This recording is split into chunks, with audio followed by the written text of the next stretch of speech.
Hello and welcome to taik18. I am Mohammad Adnan, and in this video we are going to discuss about how to get TopN and BottomN using DAX. If you are new to this channel or if you haven't subscribed yet, just click on the subscribe button and also press the bell icon to get the latest notifications. Now let's get started. So this is my TopN and BottomN report here.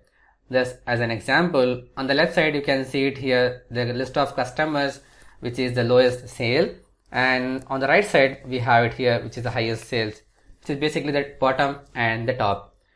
And here on the top right we have this slicer here. We can make the changes here however we want to get here, top 3, top 4, top 5 or top 10.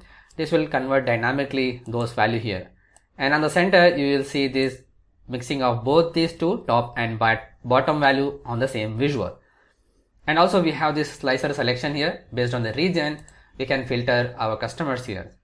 So I selected nothing here, and now we can see all this customer list here on this report. So how we need to do that? So basically I have just used this TopN and BottomN report. If I click on this TopN, I can say this rank X, all customers, which is a customer name here, and the sales amount descending and ends. So descending, I mean the sales amount, if I show you this one, which is basically the sum of sales data from data table, sum of sales. So here the rank X, I made a separate video on the rank X also. If you want to see that video how the rank X function works, please go and check out that video also. So this actually give me the list of available ranks here by the sales here. So I'm just using all the customers. So I don't want to filter it by customer. So I'm removing this filter from the customer name and then adding the sales amount, and using this one we are adding a rank here 1, 2, 3, 4 based on the sales amount here in the descending order. So 1, 2, 3, 4, 5, 6, 7, this starts up here. And the same way we need to add here for BottomN. So here a little bit different here for BottomN. So if the sum of sales amount is greater than 0, then only it has to do that.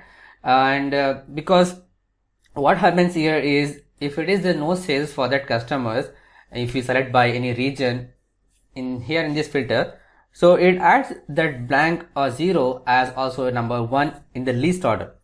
So that's why we want to avoid that. If the sales is greater than 0, then only it has to consider, or else it has to show as a blank value here. So here what we are doing here, filter, we are using rank X, filter functions, all customer name. Again we don't want to apply this filter here, and not is blanks the sales amount. If the sales amount is also not blank, then I want this sales amount by ascending order, and the rank is a dense here. So here also this gives me the least value to this higher value, 1, 2, 3, 4, 5, every value is here. So based on this we have done this. Now the challenge is about how we need to pick up this TopN, like based on the user selection. So this is basically a kind of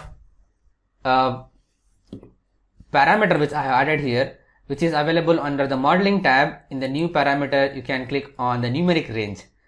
So this is a separate one which you can add here. If you click here, then this will bring up a new window here. You can set up multiple things here, and then you can use that in the slicer. So if you want to know about that, please go and check out that video which I have created long back about using this parameter here. And for your information, this is the fields parameter, which is the newly updated one. This is really an awesome thing. Please go and check out that video also, which I have released recently. Okay, so moving on, so how to get the TopN final. So this TopN final, which is basically if TopN, which is this list of numbers, is less than or equal to TopN value, which is this slicer selections, then it has to show me the TopN value. If it is not, then it has to show blank. So that's as simple as that. So now you may wonder about what is this TopN value. So if I click here and TopN value, which is nothing but selected value of this TopN, basically this is, it will return 5. So by default it will show us 2, but whatever we are selecting it here, then it will show up those value here. If I click on TopN final again, which is TopN is less than or equal to this value, then everything is showing a blank here, and this is the value here. The same value applies to BottomN also. So BottomN is less than or equal to the selection value, and it has to show BottomN, else it has to show blank here. So now we will get this value of this top customers and this top customer and this the bottom customer. Now how we need to merge this together? If there is a requirement, then we need to do that.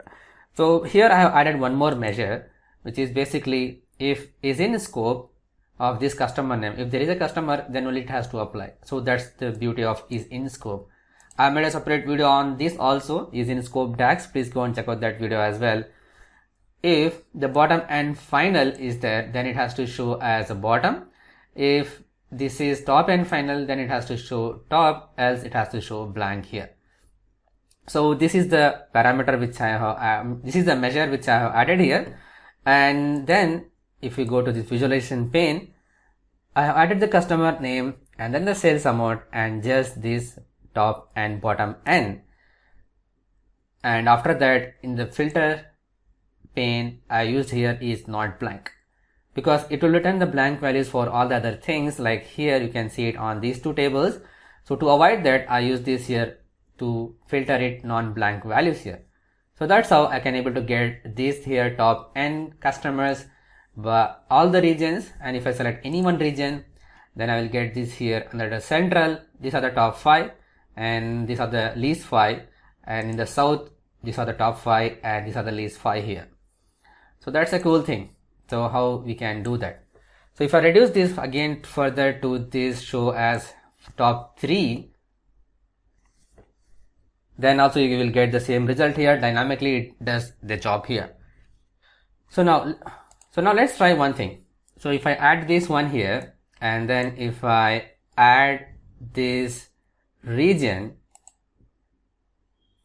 this is coming from a region table, and if I add a region here onto this table visual, so what will happen? Right now it just gives as the south this top 3 and this bottom 3.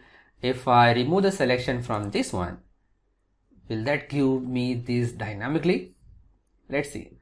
Yeah, this gives me dynamically about this one top here, and here basically we need to click on the region. So it will sort by region, and then we need to click on the top and bottom by using the shift on the keyboard and clicking again on the sales amount, so that it can sort together. Now you can see it has given as a value of central, this is a customer name, or the bottom, and this is the top here. If you want to do it reverse way, then you can click on by pressing the shift key. Then this will sort central, top and bottom 3, east top and bottom 3, south top and bottom 3, west top and bottom 3. This is an amazing thing. Cool. If you like this video, just click on the big thumbs up button. If you are new to this channel, or if you haven't subscribed yet, just click on the subscribe button and also press the bell icon to get the latest notifications. But make sure you turn on the notification on your devices. Share it with your friends and colleagues. If you have any queries and feedback, just post it on the comment section below. Thanks for watching. Keep learning. See you in the next video.